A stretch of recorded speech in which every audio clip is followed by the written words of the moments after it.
दोस्तों हम काफी सालों से जिस वेब सीरीज का इंतजार कर रहे थे वो सीरीज रिलीज हो चुकी है प्राइम वीडियो पर। और आप लोगों को पता ही है सीरीज कितनी बढ़िया और मजेदार है। और इसी वेब सीरीज को मैं आज एक्सप्लेन करने वाला हूँ, जो कि है मिर्जापुर सीजन 3। और जिन लोगों ने इस सीरीज का पहला और दूसरा सीजन नहीं देखा है तो प्लीज पहले वो जाकर देख कर आए, क्योंकि तभी आप लोगों को कहानी अच्छे से समझ आएगी। तो वेल शुरू करते हैं बिना देरी किए सीरीज की कहानी को।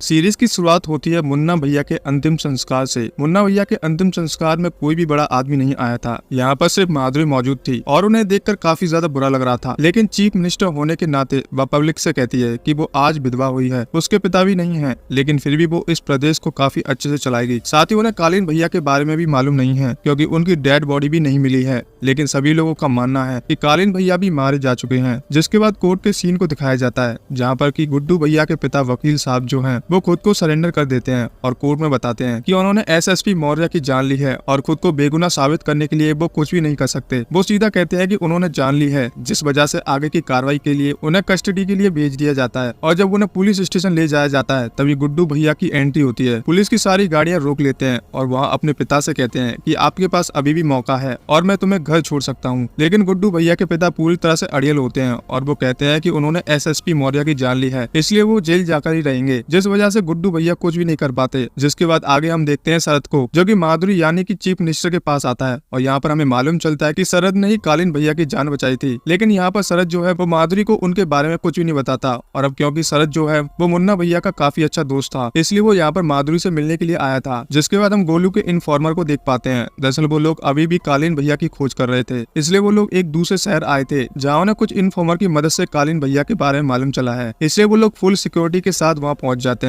लेकिन जैसे ही वो लोग कमरे में घुसते हैं तो उन्हें मालूम चलता है कि यहाँ पर कालीन भैया नहीं बल्कि कोई और ही मौजूद है। जिसके बाद वो यहाँ से वापस जाने लगते हैं, जहाँ के लोगों को ऐसा लगता है कि उन्हें खतरा है, इसलिए वो लोग हथियार निकाल लेते हैं। तभी यहाँ पर बाहुबली उनके सामने आता है और यहाँ पर गोलू बताती है कि वो मिर्जापुर के बाहुबली के साथ काम करती है और कहती है कि वो यहाँ पर किसी और को ढूंढने के लिए आए थे। लेकिन यहाँ का बाहुबली कहता है कि मिर्जापुर की गद्दी पर अभी भी कोई नहीं बैठा है, और बैठा भी होता तो भी हमारा कोई कुछ नहीं उखाड़ पाता, क्योंकि यहाँ के बाहुबली हम हैं। जिसके बाद वो उनके इन्फॉर्मर को अपने सामने लाते हैं और सभी के सामने बेरहमी से उसका गला काट कर उसकी वहीं पे मौत कर देते हैं। जिसके बाद वो गोलू से कहते हैं कि तुम औरत हो इसलिए तुम्हें छोड़ रहे हैं, वरना तुम भी यहाँ से बचकर नहीं जा सकती। और गुड्डू भैया अपने घर पहुंचते हैं, जहाँ पर कि वो अपनी माँ को बताते हैं कि पिताजी वापस आने के लिए नहीं मान रहे। इसलिए गुड्डू भैया चाहते हैं कि डिम्पी और उसकी माँ जो है वो उनके साथ रहे, लेकिन उसकी माँ भी मना कर देती है। उधर माधुरी और आईजी दुबे जो है वो प्रदेश में शांति कायम करने के लिए काफी हद तक कोशिश कर रहे हैं, लेकिन शांति तो तब कायम होगी जब गुड्डू भैया शांत होंगे। और साथ ही वो लोग कालीन भैया को भी ढूंढने की पूरी कोशिश कर रहे हैं। तो आगे हम देख पाते हैं कि अगले हफ्ते जो है वह पूर्वांचल के मुखिया की मीटिंग है, जिसमें कि बताया जाएगा कि पूर्वांचल का मुखिया कौन बनेगा। लेकिन अपनी दावेदारी पेश करने के लिए गोलू को कालीन भैया की डेड बॉडी की जरूरत पड़ेगी, क्योंकि अगर डेड बॉडी मिल जाती है तो वो लोग मिर्जापुर और पूर्वांचल की पूरी तरह से दावेदार रहेंगे। तो वही बीना बताती है कि कोई अंदर का ही है जिसने कालीन भैया को छुपा रखा है। तो गोलू वो गुड्डू भैया से कहती है कि हमें कुछ बाहुबली के संपर्क में रहना चाहिए, तभी हम मिर्जापुर और पूर्वांचल की गद्दी को पा सकेंगे। लेकिन गुड्डू भैया किसी के भी आगे हाथ फैलाने वाले नहीं थे। तो वहीं दूसरी तरफ शरद जो है वो सारे बाहुबलियों से मिलकर उन्हें अपनी तरफ करने लगता है, क्योंकि उसे भी पूर्वांचल की गद्दी चाहिए। उन्हें सिर्फ कालीन भैया के प्रति सिंपैथी क्रिएट करनी है। जिसके बाद सभी लोग गुड्डू भैया के खिलाफ हो जाएंगे। तो गुड्डू भैया का पैर जो है वो पूरी तरह से ठीक हो गया था। तो वहीं हमें मालूम चलता है कि आज की पूर्वांचल की मुखिया मीटिंग होने वाली है, जिसके लिए सिर्फ और एक ही आदमी यहाँ से जा सकता है। तो यहाँ से गुड्डू भैया जाने वाले थे और उन्हें मालूम है कि उनके खिलाफ कोई भी नहीं जा सकता। हालांकि उन्हें मिर्जापुर की गद्दी अभी तक मिली नहीं थी और इसी के बारे में आज रात बात होने वाली थी। जिसके बाद सारे शहरों के बाहुबली मिलकर प्रयागराज पहुंचते हैं, जहाँ पर की आज मीटिंग होने वाली है। सारे बाहुबली आ जाते हैं और मीटिंग भी शुरू हो जाती है, जहाँ पर की बहुत सारे बाहुबली का मानना है यहाँ की मिर्जापुर की गद्दी जो है वो सिर्फ और सिर्फ गुड्डू भैया के नाम होनी चाहिए। लेकिन शरद शुक्ला का मानना है यहाँ के गुड्डू जो है वो इस गद्दी के लायक नहीं है, इसलिए मिर्जापुर की गद्दी जो है वो जौनपुर को सौंप देनी चाहिए। तो गुड्डू भैया कहते हैं कि मुझे जौनपुर की गद्दी वो भीख में मिली थी, इसलिए तुम मिर्जापुर की गद्दी भीख में ही चाहते हो। जिसके बाद उन दोनों के बीच में बहस होने लगती है, जहाँ पर की शरद जो है वो उल्टी सीधी बातें बोल देता है, जिस वजह से उनके बीच झड़प हो जाती है और लड़ाई होने लगती है। तब पूर्वांचल के मुखिया के रूप में निर्णय लिया जाता है कि अगले दशहरे पर वो डिसाइड करेंगे कि मिर्जापुर की गद्दी पर कौन बैठेगा, लेकिन तब तक उन्हें कोई भी खून खराबा नहीं चाहिए। तो यहाँ पर गुड्डू भैया को एक बात समझ में नहीं आ रही थी कि आखिर शरद शुक्ला जो है वो किसकी दम पर उछल रहा है। गुड्डू भैया को ऐसा लग रहा था कि इसके पीछे कोई ना कोई बड़ी पावर जरूर है, लेकिन यहाँ पर गोलू जो है वो गुड्डू भैया से कहती है कि इसके पीछे जरूर कालीन भैया का हाथ है, तभी वो इतना उछल रहा है। जिसके बाद शरद वो अपने अड्डे पर पहुंचता है, जहाँ पर की घुसने की कालीन भैया को रखा हुआ है और यहीं पर हमें त्यागी जी की बड़े बेटे को देख पाते हैं, जबकि वो असल में छोटा बेटा होता है। और यहाँ पर हमें ये बात मालूम चलती है कि दरअसल में कालीन भैया कोमा में हैं और वो कोई रिस्क ले तभी वो आगे के इलाज कर सकते हैं। तो शरद कहता है कि तुम रिस्क लो, क्योंकि अगर कालीन भैया कोमा में रहे तो उनके कोई भी काम के नहीं रहेंगे। अब आगे हम वाल्मीकि नाम के एक इंस्पेक्टर को देख पाते हैं, जो कि पुलिस ऑफिसर तो है लेकिन वो किसी गुंडे से कम नहीं है और वो आईजी दुबे के लिए भी काम करता है। थोड़ी देर के बाद उसे मालूम चलता है कि उसके पास एक काम आया है। दरअसल में आईजी दुबे ने उसे मिर्जापुर के बाहुली गुड्डू भैया को मारने की सुपारी दी है। तो वहीं दूसरी तरफ त्यागी के बड़े भाई को अभी भी कोई नहीं समझ पाया है कि दरअसल में वो छोटा भाई है, क्योंकि छोटे और बड़े की झड़प में छोटे भाई ने बड़े को मार दिया था और तब से छोटा भाई बड़े भाई की नकल करता आ रहा है। क्योंकि दोनों हमशक्ल थे इसलिए उन्हें कोई भी नहीं समझ पाया। तो शरद को सिर्फ पूर्वांचल की गद्दी चाहिए। तो वहीं दद्या तागी को गोलू की जान लेनी है, क्योंकि उन्हें ऐसा लगता है कि गोलू की वजह से ही उनका छोटा बेटा मारा गया है। तो अब त्रिपाठी के घर पर सभी लोग बैठे हुए थे। तो यहाँ पर हम देखते हैं कि टंकी के ऊपर वाल्मीकि का एक स्नाइपर बैठा हुआ है। वैसे गुड्डू भैया साफ दिखाई तो दे रहे हैं, लेकिन हवा चलने की वजह से वो लोग चांस नहीं ले सकते, क्योंकि उनके पास एक ही मौका है। इसलिए वाल्मीकि का जो स्नाइपर है वो उनके ऊपर नजर रखने लगता है। तो इन सभी राजनीतियों की वजह से गुड्डू भैया का बिजनेस ठीक से नहीं चल पा रहा था, ना तो कट्टे बन पा रहे थे और ना ही वो सप्लाई दे पा रहे थे। इसलिए यहाँ पर गुड्डू भैया कहते हैं कि उन्हें ओवर टाइम करना होगा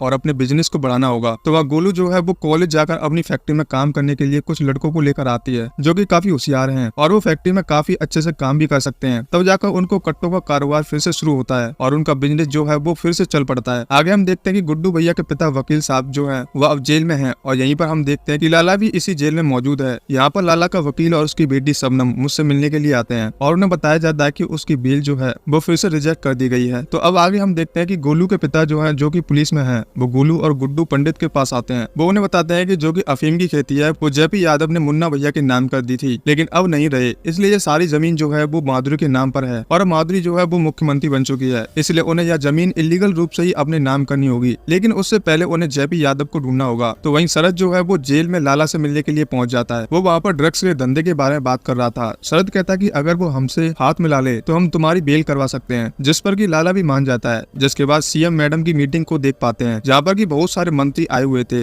लेकिन वह सारे मंत्री जो है वह चीफ मिनिस्टर मतलब कि माधुरी से ठीक ढंग से बात नहीं करते, जिससे कि माधुरी को मालूम चलता है कि इन सभी के पीछे बाहुली का हाथ है, इसलिए यह लोग उतना उड़ रहे हैं। जिसके बाद हम आईजी सर मतलब कि दुबे जी को देख पाते हैं, जिसके पास वाल्मीकि कॉल आता है। वाल्मीकि कहता है कि 3 दिनों से वो लोग गुड्डू भैया के घर के बाहर बैठे हुए हैं। वो घर से फैक्ट्री और फैक्ट्री से घर के अलावा कहीं नहीं जाता, इसलिए उन्हें गुड्डू भैया को मारने का मौका नहीं मिल पा रहा है। तो वाल्मीकि यहाँ पर दुबे को अपनी प्लान के बारे में बताता है। वो minister Purvanchal body building competition करवाना चाहता है और इसमें वो गुड्डू भैया को चीफ गेस्ट के रूप में बुलाना चाहता है और वहीं पर वो उसे मार देंगे, जिस पर कि आईजी सर भी मान जाते हैं। तब कॉलेज के प्रोफेसर के रूप में गुड्डू भैया को बॉडी बिल्डिंग चैंपियनशिप के लिए भेजा जाता है, जहाँ पर कि गुड्डू भैया कहते हैं कि वो शायद ही आ पाएंगे और यहाँ पर गोलू भी यही कहती है कि उसे नहीं जाना चाहिए क्योंकि बाहर हवा ठीक नहीं है, लेकिन गुड्डू भैया को बॉडी बिल्डिंग चैंपियनशिप से बहुत प्यार है, इसलिए वो तो वहाँ पर जाकर ही रहेंगे। तो गोलू कवि सम्मेलन के लिए निकल जाती है, यहाँ पर कि वह जेपी यादव के बारे में पता करने वाली थी और यह सब कुछ स्नैपर दूर से देख रहा होता है। जिसके बाद गोलू जो है वो उस कवि सम्मेलन में पहुंच जाती है, जहाँ पर कि वो एक मंत्री से मिलती है और इससे जेपी यादव के बारे में पूछती है, लेकिन वो मंत्री जो है वो उससे ठीक ढंग से बात नहीं कर रहा था, इसलिए वो बताती है कि बाजू में ही उसके आदमी खड़े हैं, इसलिए अगर उसे भूत नहीं बनना है तो वो जल्दी से बता दे। तब यहाँ पर वो जेपी यादव के बारे में सब कुछ बता देता है। तो वहीं बॉडी बिल्डिंग चैंपियनशिप के लिए गुड्डू भैया जो है वो वहाँ पहुंच चुके थे। यहाँ पर जब तक गोलू नहीं आती तब तक उन्हें बाहर नहीं निकलना था, लेकिन गुड्डू भैया काम आने वाले थे, वो तो तुरंत ही अंदर घुस जाते हैं क्योंकि वो एक चीफ गेस्ट के रूप में है। यह गोलू वह कवि सम्मेलन से लौट रही थी, तभी वह देखती है कि बहुत सारी चेकिंग वगैरह चल रही है। यह चेकिंग क्यों चल रही थी उसे नहीं मालूम। तो वहीं वाल्मीकि यादव ने अपनी सारी प्लानिंग कर ली थी चीफ गेस्ट के रूप में। जब गुड्डू भैया ऊपर प्रतियोगिता के विनर को इनाम देंगे तभी वह गुड्डू भैया को मार देंगे। यह बात वो तुरंत ही आईजी सर को भी बताते हैं और उन्हें बताते हैं कि गलती की कोई भी गुंजाइश नहीं है। यहाँ पर आईजी सर तुरंत ही माधुरी के पास कॉल करते हैं और उन्हें सारी बातें बताते हैं। तो माधुरी मान जाती है और वो गुड्डू भैया को मारने के लिए कह देती है, जिसके बाद भोजपुरी के सुपरस्टार की एंट्री होती है और वो इस प्रतियोगिता को शुरू करते हैं। बाद में एटीट्यूड दिखाते हुए वो गुड्डू भैया के बाजू में बैठ जाते हैं क्योंकि उन्हें मालूम नहीं है कि गुड्डू भैया कौन है। तो वही गुड्डू भैया के कुछ लोगों पर शक हो जाता है, इसलिए वो उनका जब भी पीछा करते हैं तो यहाँ पर गुड्डू भैया के लोगों को बेरहमी से मार दिया जाता है। तो वही गोलू को मालूम चलता है कि पुलिस वालों को टिप मिली है कि यहाँ पर कुछ बुरा होने वाला है। गोलू तुरंत ही समझ जाती है कि क्या होने वाला है, इसलिए वो तुरंत ही बॉडी बिल्डिंग चैंपियनशिप के लिए निकलती है और यहाँ गुड्डू भैया के लोगों को बुरी तरह से मारा जा रहा था। जिसके बाद गुड्डू भैया और भोजपुरी सुपरस्टार जब स्टेज पर जा रहे होते हैं तो यहाँ पर सुपरस्टार गुड्डू भैया से कहता है कि वो कौन है, जिस पर कि यहाँ पर एक आदमी के द्वारा जब उस सुपरस्टार को मालूम चलता है कि वो यहाँ का बाहुली है तो यहाँ पर गुड्डू भैया से माफी मांगता है। तभी यहाँ पर वाल्मीकि जो है वो गुड्डू भैया के सामने आ जाता है और तभी यहाँ पर उनके बीच में लड़ाई होना शुरू हो जाती है और देखते देखते ही देखते वाल्मीकि सारे लोग आ जाते हैं और यहाँ पर गुड्डू भैया और वाल्मीकि गैंग के बीच में गन फाइट शुरू हो जाती है। यहाँ पर मौका देखकर गुड्डू भैया टेंट में घुस जाते हैं, जहाँ पर कि वाल्मीकि के लोगों ने उस टेंट को पूरी तरह से घेर लिया था। लेकिन जैसे तैसे वाल्मीकि के लोग अंदर जाते हैं, गुड्डू भैया उन्हें चुन चुन कर मारते जा रहे थे। आखिर में हम देखते हैं कि गुड्डू भैया और वाल्मीकि ही बचे हैं। वाल्मीकि ने गुड्डू भैया के ऊपर गन तान दी थी, लेकिन सही समय पर गोलू यहाँ पर आ जाती है और वो वाल्मीकि को अपनी कार से उड़ा देती है। बाद में गुड्डू भैया को मालूम चल जाता है कि वाल्मीकि एक सरकारी ऑफिसर है और वो यहाँ पर भोजपुरी सुपरस्टार को भी बेरहमी से मार देता है और जो गन थी वो उसे वाल्मीकि के हाथ थमा देता है। तो पिछली रात जो कुछ भी हुआ था उस वजह से माधुरी की सरकार का विरोध होने लगा था कि यह सरकार इस प्रदेश को नहीं चला सकती, जिस वजह से हाय हाय के नारे भी लगाए जा रहे थे। तो वहीं गुड्डू भैया त्रिपाठी चौक पर पहुंचते हैं, जहाँ पर की त्रिपाठी के जो पुतले लगे हुए थे गुड्डू भैया उन्हें मिटा देते हैं। जिसके बाद हमें रॉबिन को दिखाया जाता है, जो कि वो पंडित जी से मिलने के लिए जेल पहुंचता है, जहाँ पर की वो उनसे गुजारिश करता है कि वो अपने लिए केस लड़े। लेकिन पंडित जी कहते हैं कि वो यहीं पर खुश हैं और वो मेरे घर का ख्याल रखे क्योंकि तुम एक अच्छे लड़के हो। दूसरी तरफ हम देखते हैं कि त्रिपाठी जी को होश आ चुका था, मतलब कि वह कोमा से बाहर आ चुके थे। तो कालीन भैया के दिमाग में सबसे पहले सवाल आता है कि आखिर शरद ने उसे क्यों बचाया, कि मेरे पास दो रास्ते थे, या तो मैं गुड्डू भैया को मार दूं या फिर मैं तुम्हें बचा लूं। इसलिए मैंने दूसरा रास्ता चुना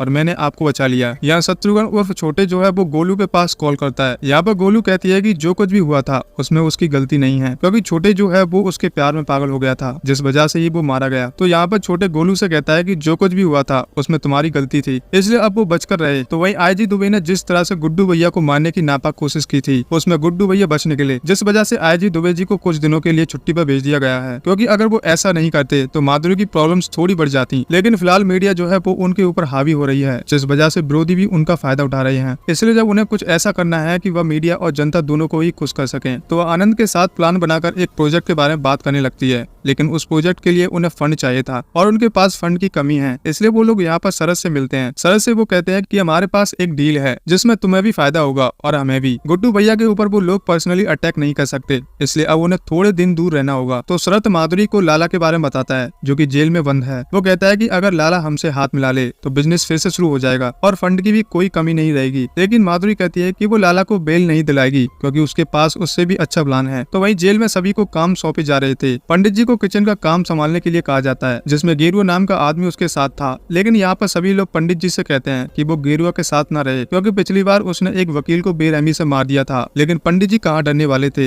यहाँ दूसरी तरफ छोटे घर में कम वक्त बिताता है, क्योंकि अगर वो घर में रहा तो उसे अपनी भाभी के साथ टाइम बिताना होगा, बीवी की तरह, क्योंकि उसकी बीवी हमेशा उसके पास आने के बहाने ढूंढती है और यहाँ पर छोटे उनसे दूर जाने के लिए करता है। और आगे हम कालीन भैया को देखते हैं, जिन्हें अफसोस हो रहा था कि मुन्ना मर गया, क्योंकि वह भले ही मुन्ना को देर से समझने लगे थे लेकिन वो उसे समझने लगे थे। इसी वजह से उन्हें बहुत ज्यादा अफसोस हो रहा था। यह सुनकर दद्या त्यागी भी कहते हैं कि उन्हें भी अपने छोटे बेटे के मर जाने का दुख है, लेकिन वो गद्दी का हकदार तो बिल्कुल भी नहीं था। जबकि छोटे तो यह सारी बातें सुन रहा है और उसे बुरा भी लग रहा है। और यह गोलू जो है वो वकील भैया की इन्फॉर्मेशन जुटाने में लगी है। उसके इन्फॉर्मर चारों तरफ फैले हैं, लेकिन अभी तक उन्हें कालीन भैया के बारे में ज्यादा कुछ नहीं मालूम चला। यहाँ पर पंडित जी जेल में किचन का काम करने लगे हैं। यहीं पर गेरुआ भी उन्हें घूर घूर कर देख रहा होता है, तभी उसे मारने की कोशिश करता है। तो गेरुआ उसे मार गिराता है, जिसके बाद गेरुआ पंडित जी के पास आता है और वो कहता है कि सारे वकील एक जैसे नहीं होते। मुझे मालूम है कि आप अच्छे हैं और मेरा काम अगर कोई कर सकता है तो आप ही कर सकते हैं। वह कहता है कि मेरी एक 9 साल की बच्ची थी, लेकिन कुछ बड़े लोगों ने मेरी 9 साल की बच्ची के साथ दुष्कर्म किया, जिस वजह से मैंने उन सभी को मार दिया। लेकिन अभी बहुत सारे लोग बच गए हैं और अगर वह जेल से बाहर नहीं निकला तो वह लोग मेरी फैमिली को मार देंगे। इसलिए मैं चाहता हूँ कि आप मेरा केस लड़ें। और पंडित जी तो हमेशा सच्चाई का साथ देते हैं, इसलिए वो मान भी जाते हैं। यहाँ लाला के पास फिर से शरद का कॉल आता है और वह अपनी अफीम के व्यापार के बारे में बात करता है। लेकिन लाला कहता है कि अगर उसे बेल मिल गई तो उसका काम भी चालू हो जाएगा। तो लाला की सिर्फ एक ही डिमांड है कि उसे बेल मिल जाए। अगर बेल मिल जाती है तो 50% की पार्टनरशिप वो शरद को दे देंगे। अगले दिन पंडित जी की पत्नी उनसे मिलने के लिए आती है और वो यहाँ पर उनसे भीख मांगती है कि वो अपने लिए केस लड़ लें, क्योंकि जो कुछ भी हुआ है उसमें आपकी गलती नहीं थी, इसलिए आपको एक बार अपने लिए केस लड़ना चाहिए। और वो उनकी बात मान भी जाते हैं और कोर्ट में वो बताते हैं कि उन्होंने क्या किया था, वहाँ जो कुछ भी इंसिडेंट हुआ था उन्होंने सब कुछ बता दिया था। तो कोर्ट यहाँ पर उन्हें केस लड़ने की इजाजत दे देती है। जिसके बाद खटखरे में यहाँ पर पंडित जी एसएस मौर्य की पत्नी को बुलाते हैं। दरअसल में एसएस मौर्य की पत्नी का कहना था कि पंडित जी एसएसपी मौर्य को ब्लैकमेल कर रहे थे। लेकिन यहाँ पर पंडित जी उनसे सवाल करते हैं। वो उनसे कहते हैं कि मैं आपके घर कितनी बार आया था। तो यहाँ पर वो कहती है कि लगभग 10 से 12 बार। पंडित जी कहते हैं कि अगर कोई ब्लैकमेल कर रहा होता तो आपके पति इस तरह से उसे घर में बुलाकर चाय नहीं पिला रहे होते। और थोड़ी देर में कोर्ट में यहाँ पर आईजी दुबे आ जाता है, जो कि पंडित जी के पूरी तरह से खिलाफ है। और आईजी दुबे को यहाँ पर माधुरी ने भेजा है। वो यहाँ पर बयान देते जा रहे थे और पंडित जी यहाँ पर फंसते जा रहे थे। पंडित जी कहते हैं कि वो अपना केस ईमानदारी ईमानदारी से लड़ेंगे चाहे जो हो जाए। तो जज साहब अगले हफ्ते इस डिसीजन को सुनाने का फैसला करते हैं। अब जेल में लाला से मिलने के लिए उसकी बेटी शबनम आती है। शबनम को यहाँ पर लाला बताते हैं कि वो लोग शरद से हाथ मिला रहे हैं और आगे का बिजनेस वही संभाल लेगा। लेकिन यहाँ पर शबनम कहती है कि शरद जो है वो विश्वास करने लायक आदमी नहीं है। अगर आपको बिजनेस करना है तो हम बिजनेस गुड्डू पंडित के साथ करेंगे, जिस पर कि लाला भी मान जाता है और लाला यहाँ पर शबनम को उसका नंबर देता है। शबनम तुरंत ही उसे मिलने के लिए पहुंच जाती है। तो वही डिम्पी रोबिन से कहती है कि इस घर में सभी लोग अपनी अपनी मनमानी करते हैं, पहले भैया ने और पापा ने, इसलिए मैं चाहती हूँ कि अब हम भी अपनी मनमानी करें और अपनी लाइफ जी लें। अब यहाँ से गोलू जब अपने घर पहुंचती है तो वो देखती है कि घर पर शबनम आई हुई है और गोलू शबनम को कुछ खास ज्यादा पसंद नहीं करती। यहाँ पर शबनम अपने अफीम के बिजनेस के बारे में बात करने के लिए आई थी, लेकिन गुड्डू भैया ने तो साफ मना कर दिया था कि वो उनके साथ बिजनेस नहीं करेंगे। जिस पर कि शबनम कहती है कि पिता ने कहा है कि आपके साथ बिजनेस ना किया जाए तो वो लोग शरद के साथ बिजनेस करेंगे। जिस पर कि यहाँ पर गुड्डू भैया मान जाते हैं और उन्हें इस डील के लिए आज रात ही काठमांडू के लिए निकलना था, जहाँ पर कि गुड्डू भैया और शबनम दोनों ही जाने वाले थे। गोलू यहीं पर रहने वाली थी, तो गुड्डू भैया और शबनम जो है वो काठमांडू के लिए निकल जाते हैं। वहाँ पहुंचने के बाद गुड्डू भैया वहाँ के डीलर से बात करता है। वो दरअसल में बहुत ही बड़ा आदमी होता है और यहाँ पर गुड्डू भैया उसे इम्प्रेस करके इस डील को अपने कब्जे में कर लेता है। डील कंप्लीट हो जाने के बाद गुड्डू भैया सारी बातें गोलू को बताते हैं और वो गोलू से यह भी कहते हैं कि वो लोग कल सुबह तक ही पहुंच पाएंगे, आज रात वो यहीं पर रुकने वाले हैं। और रात को शबनम उसके पास आती है और खाने के लिए ऑफर करती है। रात को जब गोलू सो रही होती है तभी उसके इन्फॉर्मर का उसके पास कॉल आता है और वो उसे कालीन भैया के बारे में बताता है। यह सुनने के बाद यहाँ पर गोलू तुरंत ही गुड्डू भैया के पास कॉल करती है, लेकिन गुड्डू भैया तो शबनम के साथ खाना खाने में बिजी थे, इसलिए वो यहाँ पर गोलू का फोन नहीं उठाते और वो दोनों आज रात साथ में ही बिताते हैं। यहाँ पर गोलू को समझ नहीं आ रहा था कि आखिर आगे करना क्या है। और वहीं हम आगे देखते हैं कि उस इन्फॉर्मर के साथ छोटे मिला हुआ है और छोटे ने ही ये सारी प्लानिंग रची है। तो इस अटैकिंग प्लान के लिए गोलू अकेले ही निकलती है। सबसे पहले वो रॉबिन के पास जो पैसे थे वो सारे पैसे ले लेती है और तुरंत ही अपने अड्डे पर पहुंचती है, जहाँ पर कि उसके बहुत सारे लोग शामिल थे। यहाँ पर वो पैसे देकर उन्हें अपने साथ ले लेती है और अटैक करने के लिए तुरंत ही सेमान की तरफ निकलती है, जहाँ पर कि कालीन भैया को छुपा कर रखा गया है। यह लोग चोरी छुपे अंदर घुसना शुरू करते हैं, जहाँ पर कि ज्यादा सिक्योरिटी नहीं थी, जिन्हें वह लोग आराम से मारकर अंदर निकलते हैं। अंदर भी पहुंचने के बाद फिर से 2-4 लोगों को मारने के बाद गोलू देखती है कि कमरे में कालीन भैया अकेले ही सो रहे थे, जबकि यहाँ पर तो हाई सिक्योरिटी होनी थी, जिस वजह से गोलू के दिमाग में ख्याल आता है कि कुछ न कुछ तो गड़बड़ है। जैसे ही वो वापस पलटते हैं तभी यहाँ पर अचानक से बहुत सारे लोग आ जाते हैं और यहाँ पर गोलू के पूरे आदमियों को मार दिया जाता है, क्योंकि बाहर से गोलीबारी बहुत ज्यादा तेजी से होने लगी थी। यहाँ पर गोलू पूरी तरह से डर जाती है, जिस वजह से वो अब तो रोने लगी थी क्योंकि उसे अपनी मौत दिखने लगी थी। तब वो हिम्मत जुटाते हुए यह फैसला करती है कम से कम वो कालीन भैया को तो मार ही देगी। जैसे ही वो आगे बढ़ती है तभी यहाँ पर छोटे जो है वो कुर्सी पर बैठा हुआ था और वो गोलू के ऊपर फायर कर देता है, जिस वजह से बुरी तरह से इंजर्ड हो जाती है। यहाँ पर शुक्ला को ऐसा लगता है कि त्रिपाठी सिवान में सेफ नहीं है, इसलिए वो उन्हें अपने घर ले जाना चाहता है। यहाँ पर शुक्ला पूछता है कि आखिर गुड्डू भैया और गोलू में से कौन हमला करने के लिए आया था, लेकिन छोटे बताता है कि उन दोनों में से ही कोई नहीं आया था, सिर्फ और सिर्फ उनके आदमी आए थे। तब गुड्डू भैया काठमांडू से घर पहुंच चुके थे। घर पहुंचने के बाद उन्हें मालूम चलता है कि कल रात से ही गोलू जो है वो घर पर नहीं आई थी, इसलिए वह पूछताछ करने लगते हैं और अपनी बहन के पास कॉल करते हैं, जहाँ पर कि उन्हें गोलू के बारे में मालूम करना था कि वह कहाँ पर है, लेकिन कहीं पर भी उसका अता पता नहीं चल पा रहा था। तभी यहाँ पर गुड्डू भैया अपने साथ काम करने वाले एक आदमी को बुलाते हैं जो कि कल रात यहाँ पर गोलू के साथ था। वो बताता है कि कल रात गोलू अपने कुछ लोगों के साथ किसी जगह पर अटैक करने की प्लानिंग बना रही थी, लेकिन उसे नहीं ले जाया गया। तो वहीं शुक्ला कालीन भैया को सिवान से सीधा अपने घर जौनपुर लेकर आ गया था, क्योंकि उसे ऐसा लगता है कि सिवान में त्रिपाठी जी बिल्कुल भी सेफ नहीं है। तो यहाँ पर शुक्ला के पास कॉल आता है कि गुड्डू भैया जो है वो मिर्जापुर से जौनपुर की तरफ निकल चुके हैं और वह काफी गुस्से में भी लग रहे थे, जिस वजह से उन्हें ऐसा लगता है कि शायद कालीन भैया के बारे में उन्हें मालूम चल गया है, जबकि बात ऐसी नहीं थी, क्योंकि यहाँ पर गुड्डू भैया कालीन भैया के बारे में नहीं बल्कि गोलू के बारे में पूछने आए थे। और यहाँ पर गोलू के बारे में तो शुक्ला को कुछ भी नहीं मालूम है। वो कहता है कि अगर गोलू मेरे पास होती तो वो अब तक गोलू को तुम्हें दे चुका होता, और अगर उन्होंने गोलू को मार दिया होता तो तुम्हें वो लोग जौनपुर में कदम ही नहीं रखने देते। तो यहाँ पर गुड्डू भैया कहते हैं कि मिर्जापुर की गद्दी पर कोई बैठे या फिर ना बैठे, लेकिन वो वादा करता है कि कोई शुक्ला मिर्जापुर की गद्दी पर नहीं बैठने वाला। तभी यहाँ पर मुनावर का कॉल आता है और वो यहाँ पर गरमाए हुए मामले को ठंडा करता है और दोनों से कहता है कि वह वापस आ जाए। और साथ ही यहाँ पर गुड्डू भैया ने शुक्ला को अपने बर्फी वाले बिजनेस के बारे में बता दिया था, जिस वजह से शुक्ला तुरंत ही लाला के पास कॉल करता है। लाला कहता है कि उसने तो कहा था कि बेल दिलवा दो, अगर उसे बेल मिल जाती तो वो उसके साथ बिजनेस कर लेता, लेकिन अब वो गुड्डू भैया के साथ बिजनेस करेगा। ये बात शुक्ला त्रिपाठी जी को बताता है। तो यहाँ पर त्रिपाठी जी कहते हैं कि जब वह लाला के साथ बिजनेस करते थे तो उसका रास्ता था जलमार्ग, वह जलमार्ग से ही सारे स्मगलिंग करते थे।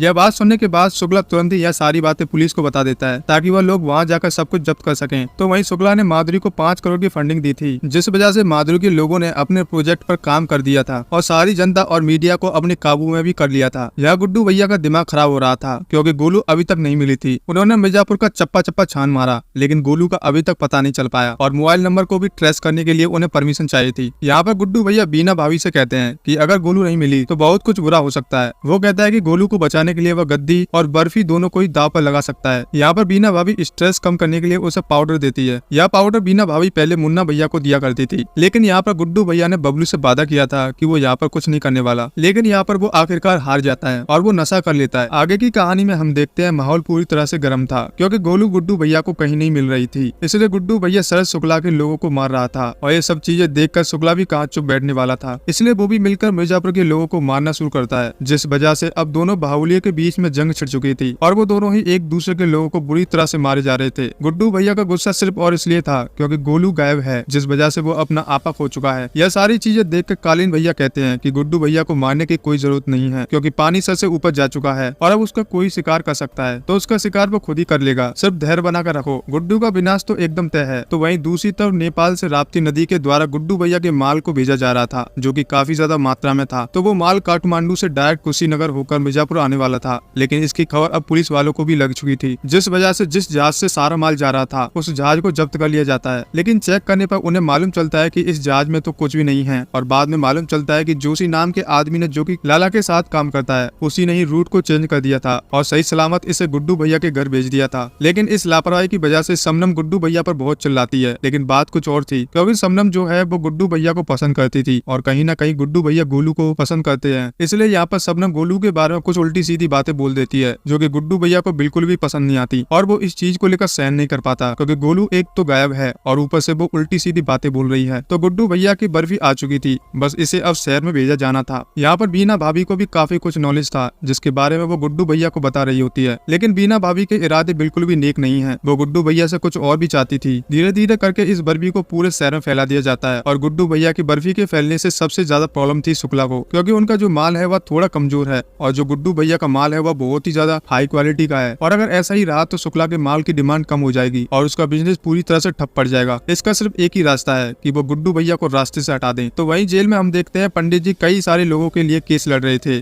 उनकी आजादी के लिए। यहीं पर वो एक कवि से मिलते हैं, जिसने भरी पब्लिक में अश्लील कविता सुनाने की वजह से उसे जेल में बंद कर दिया था, क्योंकि वो कविता उसने मंत्री के लिए सुनाई थी। यहीं पर थोड़ी देर के बाद लाला आता है। लाला यहाँ पर पंडित जी से मिलता है और उनसे कहता है कि मुझे भी बाहर जाना है, इसलिए मैं चाहता हूँ कि तुम मेरे लिए भी केस लड़ो। लेकिन पंडित जी कहते हैं कि आप खुद जानते हैं कि आप एक क्रिमिनल हैं। यहाँ पर लाला कहता है कि वो एक क्रिमिनल नहीं बल्कि व्यापारी है। तो पंडित जी उसका केस लड़ने के लिए मान जाते हैं। यहाँ गोलू के पिता जो पुलिस इंस्पेक्टर हैं, वो अभी भी गोलू के नंबर को ट्रेस करवाना चाहते हैं, लेकिन पुलिस उन्हें कॉर्पोरेट नहीं कर रही है, क्योंकि गोलू एक क्रिमिनल है और पुलिस उनका साथ देने से मना करती है। तो वहीं दूसरी तरफ माधुरी ने अपनी एक चाल चली थी और सारे एसीपीओ का ट्रांसफर करा दिया था और साथ ही सारे अफसरों के फेर बदल करवा दिए थे। यह देखकर मंत्री सोलंकी भड़कते हुए सीएम ऑफिस पहुंचता है, जहाँ पर की मीटिंग चल रही होती है और हमेशा की तरह सोलंकी इस बार भी लेट आया था। वो इनसे कहता है कि ये सब आप नहीं कर सकती। तो माधुरी उससे डायरेक्ट कहती है कि अगर आपको ऐसा लगता है कि यह गलत है तो आप रिजाइन भी दे सकते हैं। और वहीं त्रिपाठी भवन में बीना एक चीज से परेशान है और वो है काला बिल्ला। वो काला बिल्ला शायद या तो मुन्ना भैया होंगे या फिर मुन्ना भैया के दादाजी, क्योंकि आजकल वो बीना भाभी को बुरी तरह से परेशान कर रहा है। तो हम दूसरी तरफ अब देखते हैं कि छोटे ने यहाँ पर गोलू को नहीं मारा था, बस उसे गोली लगी थी और जिस वजह से वो इंजर्ड हुई थी। तब यहाँ पर छोटे ने गोलू को एक खुफिया जगह पर शिफ्ट कर दिया था, क्योंकि छोटे अभी भी गोलू को पसंद करता है। लेकिन यहाँ पर छोटे जो है वो गोलू के सामने बड़े बनकर आया था, पर यहाँ पर गोलू ने तो उसे 1 मिनट में ही पहचान लिया था कि वो बड़े नहीं बल्कि छोटे है। और रात को आनंद माधुरी मैडम के पास आता है और वो उन्हें न्यूज बताता है, जिसमें बताया जा रहा था कि मेडिकल कॉलेज के डीन जो है वो माधुरी के पिता भूतपूर्व सीएम रह चुके हैं। उनकी मौत को लोग सही समझ रहे हैं, जबकि उन्होंने तो सुसाइड किया था और उसी सिंपैथी के चक्कर में उनकी पार्टी जो है वो यहाँ तक पहुँच पाई थी। तब माधुरी जरीना के बारे में पूछती है, जिसे पार्टी में तो रखा गया है, लेकिन उसे एक छोटे पद और एक छोटे टाउन में रखा गया है, जहाँ पर की उसका ज्यादा कोई काम नहीं है और वो अभी भी सिर्फ और सिर्फ अपने नाच गाने की वजह से ही फेमस है, जिस वजह से यहाँ पर भीड़ इकट्ठी होती है और वो एक स्टार की तरह रहती है। लेकिन अब माधुरी को जरीना की जरूरत है, क्योंकि कुछ चीजें जो है वह सिर्फ और सिर्फ जरीना ही सॉल्व कर सकती है, क्योंकि वह पार्टी में काफी लंबे समय से जुड़ी हुई है और उसे बहुत अच्छे से मालूम है कि पार्टी को किस तरह से संभालना है और चलाना है। तो वही अपोजिशन वाले जेपी यादव से मिलने के लिए जाते हैं, जिन्हें अंडरग्राउंड कर दिया गया था, लेकिन वह यहाँ फिलहाल अपोजिशन वाले से बात करते नजर आ रहे हैं, क्योंकि वह भी अब उन्हीं के साथ हैं। तो वही डिम्पी अब कोचिंग पढ़ाने लगी थी और पूरे फैमिली वाले उसे सपोर्ट भी कर रहे थे, जिसके बाद सभी लोग मिलकर पुलिस स्टेशन पहुंचते हैं, जहाँ पर कि वो जेल में पंडित जी से मिलने वाले थे। लेकिन यहाँ पर पुलिस वालों के द्वारा रोबिन को बताया जाता है कि आज कुछ लोगों को रिहा किया जा रहा है, जिस वजह से जेल में जलसी का कार्यक्रम रखा गया है। तो आज बहुत सारे कैदियों को रिलीज किया जा रहा था। तो यहाँ पर तभी कवि अपनी कविता सुनाता है। वो यहाँ पर बहुत ही अच्छी कविता सुनाता है, जो सुनने के बाद लाला जो है वो उस कवि को कुछ पैसे देता है, क्योंकि उसे ये कविता काफी पसंद आई थी। लेकिन अगले ही पल वो कवि लाला को बेरहमी से अपनी पेंसिल पेंसिल से मार गिराता है। ये सारी चीजें देखकर वो पूरी तरह से हैरान रह जाते हैं, क्योंकि वो उस लड़की की बेल करवाने वाले थे। तो वहीं गोलू छोटे से बात कर रही थी। गोलू छोटे से कहती है कि सभी लोग बड़े से प्यार करते हैं, ना कि तुमसे। तुम्हारे किसी को कोई जरूरत नहीं है, कोई भी तुमसे प्यार नहीं करता, और तुम्हारे चले जाने से किसी को भी कोई अफसोस नहीं है। और अगर तुम अपनी पहचान वापस लाना चाहते हो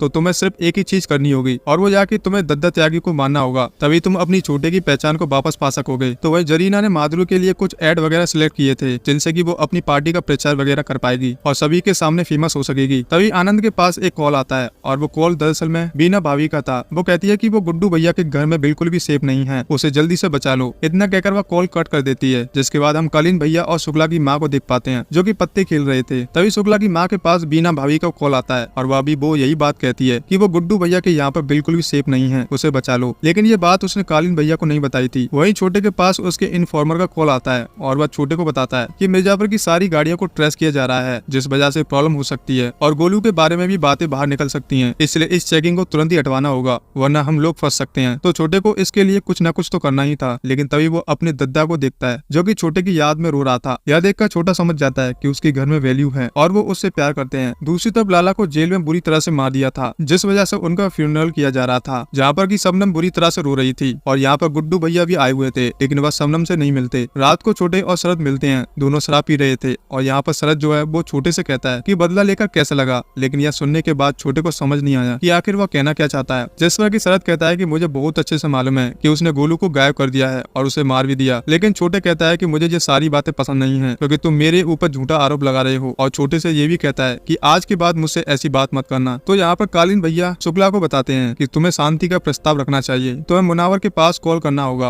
और उसे कहना होगा कि वह शांति का प्रस्ताव रखना चाहता है। इससे तुम झुकोगे नहीं, क्योंकि शिकार किस तरह से किया जाता है मैं वो तुम्हें बताऊंगा। और यहाँ पर शुक्ला की माँ शुक्ला को बताती है कि बीना भाभी का कॉल आया था और वह कह रही थी कि वो वहाँ पर सेफ नहीं है। लेकिन आखिर बीना ऐसा क्यों कर रही थी, यह बात शुक्ला को बिल्कुल भी समझ नहीं आ रही थी। और तभी यहाँ पर गुड्डू भैया के पास मुनावर का कॉल आता है, और वह कहता है कि जौनपुर से शरद शुक्ला वो शांति का प्रस्ताव रखना चाहता है और इस लड़ाई को यहीं पर बंद करना चाहता है। यह सुनने के बाद गुड्डू भैया कहता है कि इससे अच्छी बात क्या हो सकती है। वह भी चाहता है कि शांति हो जाए, जिसके बाद जौनपुर में ही इस मीटिंग को रखा जाता है, जहाँ पर की शरद के सारे बाहुली आए हुए थे। और यहाँ पर शरद शुक्ला शांति का प्रस्ताव रखता है और साथ ही यह भी कहता है कि जौनपुर और मिर्जापुर को अपनी हद में रहना चाहिए। यह हम देखते हैं कि कालीन भैया दूसरी जगह से सब कुछ सुन रहे होते हैं। दरअसल में शरद शुक्ला का कहना था कि जौनपुर और मिर्जापुर को अलग अलग बांट कर फ्री हैंड दे दिया जाए, जिसके बाद दोनों शहर के लोग एक दूसरे के काम में दखल नहीं देंगे। यह सुनने के बाद गुड्डू भैया कहते हैं कि बात तो सही है, वो यही करेंगे, लेकिन दशहरे तक। दशहरे के बाद वो मुनावर और सबको मार देगा। तो जाते जाते गुड्डू भैया यहाँ पर एक बोरे में गिफ्ट लेकर आए थे। उनके जाने के बाद जब उसे चेक किया जाता है तो मालूम चलता है कि उस बोरे में किसी का सर है। यह देखकर समझ आता है कि गुड्डू भैया शांति समझौता बिल्कुल भी विश्वास नहीं रखते। तो वहीं दूसरी तरफ दद्या त्यागी वो अपने बेटे छोटे को बुरी तरह से चिल्ला रहा था। उनका कहना था कि वो ठीक तरह से काम नहीं करता। उनका मानना यह है कि जिस तरह से उन्हें बदला लेना है वो अपने बदले को भूल चुका है, क्योंकि जिन लोगों पर नजरें रखना चाहिए यहाँ पर छोटे उन पर भी नजर नहीं रख पा रहा। दद्दा कहता है कि तूने तो कुछ नहीं किया, लेकिन मैंने ही कुछ इन्फॉर्मर को निकाल लिया। और यहाँ पर हमें मालूम चलता है कि इन तीन में से यहाँ पर छोटे का भी एक इन्फॉर्मर है, जिसने गोलू को पकड़वाया था। यहाँ पर दद्दा त्यागी बहुत ही गुस्से में था, जिनमें से दो को तो दद्दा ने वहीं पर मार दिया था। अब तीसरा सिर्फ और सिर्फ छोटे का इन्फॉर्मर बचा हुआ था। छोटे को मालूम है कि अगर वह इन्फॉर्मर को मारने के लिए आगे बढ़ेंगे तो वह सब कुछ बक देगा, इसलिए छोटे उन्हें रोक लेता है कि वो इससे सब कुछ उगलवा लेंगे। लेकिन छोटे उससे कह देता है कि वो उसे मारेगा, लेकिन वो उसे कुछ भी नहीं बोलना। तो छोटे उसे थोड़ा बहुत मारने के बाद दद्दा त्यागी से बात करने लगता है कि वो मेरी गुस्सा किसी और पर ना निकाले। यह सारी चीजें हो जाने के बाद छोटे वह गोलू से मिलने के लिए जाता है। यहाँ पर गोली छोटे से कहती है कि तुम मुझे पसंद करते हो, मैं गुड्डू को पसंद करती हूँ और गुड्डू पूर्वांचल को पसंद करता है। यह सारी चीजें सुनने के बाद छोटे को गुस्सा आ जाता है और वो गोलू से कहता है कि अगर उसे कुछ नहीं मिला तो वह किसी को भी कुछ नहीं मिलने देगा। मतलब कि अब छोटे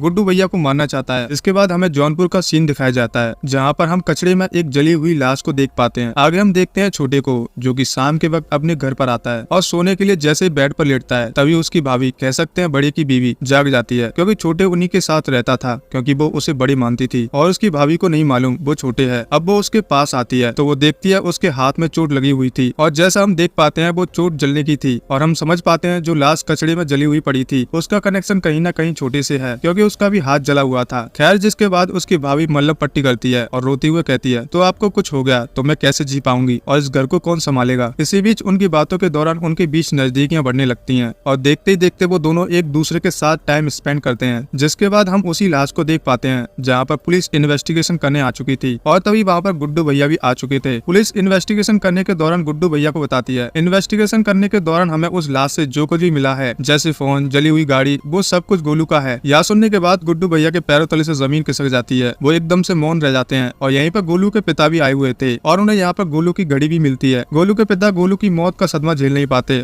और उसी वक्त अपनी गन निकालकर अपने आप को शूट कर लेते हैं और उनकी ऑन द स्पॉट मौत हो जाती है। और ये सब गुड्डू भैया ने होते हुए देखा था, लेकिन यह मेरा मन कहता है गोलू अभी मरी नहीं है और छोटे उसे मार नहीं सकता। कहीं ना कहीं छोटे कुछ ना कुछ तो प्लान कर रहा है। खैर, जिसके बाद हम पंडित जी को जेल में देखते हैं। वो उस कवि से मिलने के लिए जाते हैं जिसने हाल ही में लाला को मारा था। वो उससे कहते हैं उसने ये सब क्यों किया, आखिर लाला को क्यों मारा। जिस पर कवि उसे बताता है कि उसे जौनपुर की तरफ से एक अच्छा ऑफर मिला था और उसे अपना घर बार चलाने के लिए ऐसा करना पड़ा, क्योंकि वो तो जेल में है और वैसे तो वो बाहर रहकर कुछ भी नहीं कर पाता और वो जेल में रहकर ये सब अपने परिवार के लिए कर रहा है और इस काम के लिए उसे बहुत सारे पैसे मिले थे। और हम यहाँ समझ पाते हैं ये काम शरद शुक्ला ने कराया था, क्योंकि उसने उसके साथ बिजनेस नहीं किया था। और गोलू की मौत के बाद गुड्डू पूरी तरह से टूट गया था। बीना भाभी ये बात नोटिस कर लेती है और गुड्डू को अफीम देने लगती है, यानी कि ड्रग्स। तो वहीं हम पंडित जी को देखते हैं जिनकी केस के लिए डिम्पी ने काफी सारी तैयारी की थी, लेकिन जब उनका केस हो रहा था तभी उन्हें मालूम चलता है कि जज की ट्रांसफर हो चुकी है, जिसकी वजह से पंडित जी को फांसी होने के काफी ज्यादा चांसेस थे। अब यह देखकर वह लोग काफी डर जाते हैं कि पता नहीं क्या होगा। जब गुड्डू को इस बारे में मालूम चलता है तो वह गुड्डू प्लान करता है कि वह कोर्ट में जाकर हमला करेगा और अपने पिता पंडित जी को वहाँ से लेकर आएगा। तो वहीं आईजी ने भी वहाँ पर प्लान बना लिया था, क्योंकि वह जानता था कि गुड्डू ऐसा ही करेगा, इसलिए वह चाहता था कि गुड्डू वहाँ पर हमला करे और उसी हमले के बीच वो लोग गुड्डू को खत्म करने वाले थे। लेकिन इससे पहले कि गुड्डू हमला करता, रॉबिन वहाँ पर आ जाता है और जज को कहने लगता है कि उसके पास गुड्डू के खिलाफ सारे प्रूफ हैं जो पंडित जी ने एएसपी मौर्य को दिए थे ताकि वो गुड्डू को अरेस्ट कर सके। लेकिन एसपी मौर्य गुड्डू का एनकाउंटर कराना चाहते थे और यह बात जब पंडित जी को पता चलती है तो उन्होंने उसे मरवा दिया। और यह सुनने के बाद जज फिर से उन्हें अगली डेट दे देता है। तो वही पंडित जी भी रॉबिन से नाराज थे, क्योंकि वो नहीं चाहते थे कि रॉबिन इन सब में पड़े। जिसके बाद हम कालीन भैया को देखते हैं जिनकी तबीयत अब काफी सुधर गई थी और वह शरद से कहते हैं कि वो उसे सारे दाव पेश सिखाएंगे ताकि शरद मिर्जापुर की गद्दी पर बैठ सके। कालीन भैया कहते हैं कि उन्हें अब मिर्जापुर की गद्दी पर नहीं बैठना, वह मुन्ना को तो बिठा नहीं पाए, लेकिन उससे पहले मुन्ना मर गया। लेकिन शरद के साथ वो ऐसा नहीं करेंगे और उसे मिर्जापुर की गद्दी पर बिठाकर रहेंगे, क्योंकि शरद की वजह से ही उन्हें नई जिंदगी मिली है। तो वहीं हम गुड्डू को देखते हैं जो रॉबिन पर काफी गुस्सा करता है, क्योंकि उस दिन कोर्ट में गुड्डू हमला करने वाला था, लेकिन रॉबिन की वजह से वह नहीं कर पाया, इसलिए वह रॉबिन को जाकर डांटने लगता है कि वो उनके फैमिली के बीच में ना आए। और यहाँ पर गुड्डू की माँ भी रॉबिन की साइड लेती है। यह देखकर गुड्डू को काफी बुरा लगता है और काफी गुस्सा आता है, जिस पर गुड्डू का कहना था कि रॉबिन ने उससे सब कुछ छीन लिया, उसकी माँ, उसकी बहन, उसके पिता। और उसकी माँ और रॉबिन से ज्यादा प्यार करती थी और उसके पिता भी रॉबिन से ही प्यार करते थे और उसका भरोसा जीत लिया था, इसलिए गुड्डू रॉबिन के साथ लड़ने लगता है। तो वहीं पर माँ और डिम्पी दोनों को शांत करने की कोशिश करते हैं, लेकिन गुड्डू रॉबिन पर बहुत ज्यादा गुस्सा था और वो गुस्से में रॉबिन को मारने लगता है और उसे पीटते समय रॉबिन के चश्मे का कांच टूटकर उसकी आंख में घुस जाता है और वहीं पर रॉबिन की ऑन द स्पॉट डेथ हो जाती है। यह देखकर माँ और डिम्पी दोनों ही काफी शॉक थे। वहीं जब गुड्डू भी ये देखता है तो वह काफी डर जाता है और तुरंत वहाँ से निकल जाता है। जिसके बाद हम शत्रुघ्न उर्फ छोटे की भाभी को देखते हैं, जिसे छोटे के बिहेवियर पर थोड़ा डाउट हो रहा था, इसलिए वह उसका पीछा करती है। तो उसे पता चलता है कि छोटू ने गोलू को अभी तक कैद करके रखा था और छोटे हमेशा गोलू से मिलने आया करता था। यह देखकर भाभी काफी शौक। तभी गोलू भाभी को बताती है कि यह छोटे ना कि उनका हस्बैंड बड़े है। यह सुनने के बाद भाभी काफी हैरान रह जाती है और छोटे उन्हें भी उस रूम में लॉक कर देता है। जिसके बाद छोटे अपने घर आता है और अपनी माँ को बता देता है कि वह छोटे है, जिस पर उसकी माँ कहती है कि वह पहले से जानती थी। वह छोटे को बताती है कि घर वाले छोटे की मौत को तो सह गए, क्योंकि छोटे सबका लाडला था और उसके ऊपर कोई जिम्मेदारी नहीं थी, लेकिन बड़े के ऊपर बहुत सारी जिम्मेदारियां हैं, इसलिए यह परिवार बड़े को नहीं खो सकता। अब यह सुनने के बाद छोटे समझ जाता है कि उसके घर वालों को बड़े की कितनी जरूरत है। तो वहीं हम छोटे की भाभी को देखते हैं जो गोलू को देखकर काफी ज्यादा शौक थी, क्योंकि उसे तो लग रहा था कि गोलू की मौत हो गई है, लेकिन गोलू जिंदा थी। गोलू भाभी को बताती है कि इसके छोटे बड़े बनकर उनके साथ रह रहा था। वह भाभी को यह भी बताती है कि अब जब छोटे की सच्चाई सबके सामने आ चुकी है तो वह जैसे ही वापस आएगा उन दोनों को मार देगा। लेकिन भाभी को गोलू की बातों पर यकीन नहीं था, लेकिन फिर भी भाभी गोलू के हाथ में जो रस्सी बंधी थी उसे खोल देती है। जिसके बाद दोनों ही छोटे का इंतजार कर रहे थे। थोड़ी देर बाद वहाँ पर जैसे ही छोटे आता है वो अपनी भाभी को वहाँ से ले जाने लगता है, लेकिन तभी गोलू भाभी को पकड़ लेती है और उन्हें अपने साथ लेकर वहाँ से भाग निकलती है। जिसके बाद वह भाभी को छोड़ देती है, लेकिन गोलू के हाथ में जो चाकू था उसकी वजह से भाभी की कलाई कट गई थी और काफी ज्यादा खून निकल रहा था। यह देखकर छोटे काफी डर जाता है और अपनी भाभी को लेकर वहाँ से जाने लगता है। जिसके बाद हम बीना भाभी को देखते हैं जो समझ गई थी कि वह गुड्डू के साथ अब सेफ नहीं है, इसलिए वह माधुरी को कॉल करके बताती है कि वो जल्दी से उसे यहाँ से लेकर जाएं। वह यहाँ पर काफी डरी हुई है। साथ ही बीना शरद को भी कॉल करके यही बताती है कि वह जल्दी से उसे यहाँ से लेकर जाएं। तभी हम माधुरी को देखते हैं जिसका आम बाग का प्रोजेक्ट पूरा हो गया था। वो उस प्रोजेक्ट का इनॉर्गेशन करती है, जिसकी वजह से सभी तरफ उसकी तारीफ हो रही थी। साथ ही माधुरी की शरद ने इस सब में बहुत मदद की थी, इसलिए माधुरी डिसाइड करती है कि वो अब शरद शुक्ला से शादी करेगी। वो शरद से जब इस बारे में पूछती है तो शरद भी इसके लिए तैयार था। वो माधुरी से कहता है कि जैसे ही वो मिर्जापुर का किंग बनेगा वो दोनों शादी कर लेंगे। जिसके बाद हम गुड्डू को देखते हैं जो अपने घर में काफी डरा हुआ बैठा था। तभी वहाँ पर पुलिस वाले आते हैं और गुड्डू को पकड़ लेते हैं, क्योंकि गुड्डू ने रॉबिन का मर्डर किया था। जिसके बाद पुलिस वाले बीना और उसके उसके बेटे को भी माधुरी के घर पर लेकर आते हैं, क्योंकि माधुरी चाहती थी कि वो लोग यहाँ पर सेफ रहें। इसके बाद हम शरद को देखते हैं, जो आज बहुत ही ज्यादा खुश था क्योंकि गुड्डू को जेल हो गई थी, इसलिए अब शरद ही था जो मिर्जापुर का किंग बनने वाला था। तो वहीं रोबिन की मौत के बाद डिम्पी काफी ज्यादा गुस्सा थी। वो अपने पिता से मिलने जाती है और उनसे कहती है कि उसे सारे प्रूफ चाहिए, क्योंकि अब वो सारे बाहुबली को सजा दिलवाना चाहती है। पहले तो उसके पिता इसके लिए मना करते हैं, लेकिन डिम्पी के बोलने पर वो मान जाते हैं और डिम्पी को सारे प्रूफ दे देते हैं। जिसके बाद डिम्पी को सारे प्रूफ लेकर माधुरी के पास जाती है और माधुरी उन प्रूफ्स को देखकर काफी ज्यादा शॉक थी, क्योंकि माधुरी को मालूम चल जाता है कि उसके पिता का एक्सीडेंट करने में शरद का भी हाथ था। और यह देखकर माधुरी का दिल टूट जाता है। वह शरद को मिलने बुलाती है और उससे पूछती है कि क्या उसने उसे कुछ छुपाया है, जिस पर शरद कहता है कि उसने एक बात माधुरी से छुपाई है। माधुरी ने सोचा था कि अगर शरद ने उसे सच्चाई बता दी कि सच में उसके पिता को मारने में शरद का भी हाथ था, तो वो सिचुएशन को समझकर शरद को माफ कर देगी। लेकिन शरद उसे यह बात नहीं बताता, बल्कि वह यह बताता है कि कालीन भैया उसके पास हैं। और यह सुनकर माधुरी काफी शौक थी। जिसके बाद माधुरी शरद से कहती है कि वो कालीन भैया से एक बार अकेले में मिलना चाहती है और शरद भी उसे मना नहीं कर पाता। जिसके बाद माधुरी बीना के पास जाती है, तो बीना माधुरी से कहती है कि वो वापस मिर्जापुर जाना चाहती है, क्योंकि अब मिर्जापुर का किंग उसका बेटा ही बनेगा, तो उनके लिए बेहतर यही होगा कि वह दोनों वहीं पर रहें। जिसके बाद माधुरी बीना को कालीन भैया के बारे में बताने लगती है, लेकिन बीना बीच में ही बोलती है कि उसे पूरा यकीन है कि कालीन भैया जिंदा नहीं होंगे, क्योंकि कालीन भैया को 3 गोलियां लगी थी, इसलिए उनका जिंदा बचना काफी मुश्किल है। और यह सुनकर माधुरी काफी शौक थी, क्योंकि बीना को कैसे मालूम कि कालीन भैया को 3 गोलियां लगी होंगी। यह सुनकर माधुरी समझ जाती है कि बीना जरूर गुड्डू के साथ मिली हुई थी, इसलिए वो बीना को कुछ नहीं बताती और कहती है कि वो उन्हें मिर्जापुर भेज देगी। जिसके बाद माधुरी कालीन भैया से मिलती है और उनसे कहती है कि उनकी फैमिली उसके पास है, इसलिए कालीन भैया को उनका एक काम करना होगा, नहीं तो वह उनकी फैमिली को कभी भी उनके पास आने नहीं देगी। जिसके बाद शरद को देखते हैं, जो आज काफी खुश था, क्योंकि आज वो मिर्जापुर का किंग बनने वाला था। आज दशहरा था, इसलिए सारे बाहुबली इकट्ठा हो गए थे और आज तय होना था कि शरद ही मिर्जापुर का किंग बनेगा। लेकिन कुछ लोग शरद को अपोज करते हैं कि तभी वहाँ पर कालीन भैया आते हैं। कालीन भैया को देखकर सभी लोग काफी शौक थे और सब लोगों की बोलती बंद हो जाती है। कालीन भैया कहते हैं कि शरद ही मिर्जापुर का आखिरी राजा बनेगा, या बोलकर वो शरद को शूट कर देते हैं। जिसके बाद कालीन भैया के लोग वहाँ पर जितने भी डॉन थे उन सभी को शूट कर देते हैं। तो वहीं शरद काफी ज्यादा जख्मी हो गया था,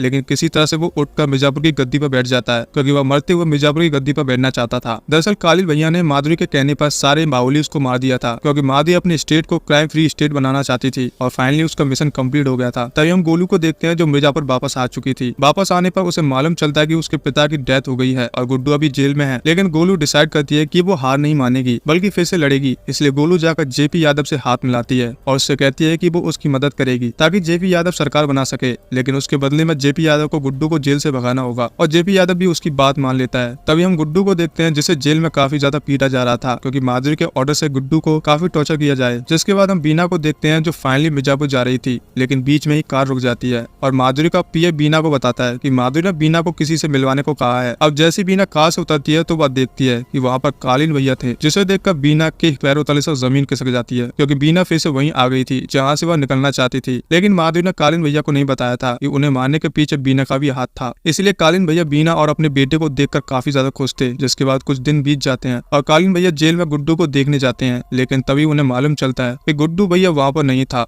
जिसके बाद हम गुड्डू को देखते हैं, जिसे कुछ लोग एक नदी के पास लेकर आते हैं और वहाँ पर गोलू गुड्डू का इंतजार कर रही थी। गुड्डू जब गोलू को जिंदा देखता है तो वह बहुत ही ज्यादा खुश होता है और खुशी की बात ये थी, वो दोनों एक दूसरे से मिल जाते हैं और दोनों एक दूसरे को किस भी करते हैं, क्योंकि वो एक दूसरे के बिना नहीं रह सकते थे। और इसके बाद सीरीज के खत्म होने के बाद हम देखते हैं मकबूल को। एक्चुअली में बीना भाभी ने मकबूल को बुलाया था और इसी के साथ इस सीरीज का एंड होता है। तो दोस्तों मैं उम्मीद करता हूँ आप लोगों को ये सीरीज काफी पसंद आई होगी। और दोस्तों आप लोगों को इस सीरीज के अंदर इंटरेस्टिंग पार्ट कौन सा लगा तो कमेंट करके जरूर बताना। तो दोस्तों फिर मिलते हैं इसी तरह की और वेब सीरीज के साथ। तब तक के लिए आप हमारे चैनल को जरूर सब्सक्राइब कीजिएगा। तो फिर मिलते हैं दोस्तों। जय हिंद दोस्तों।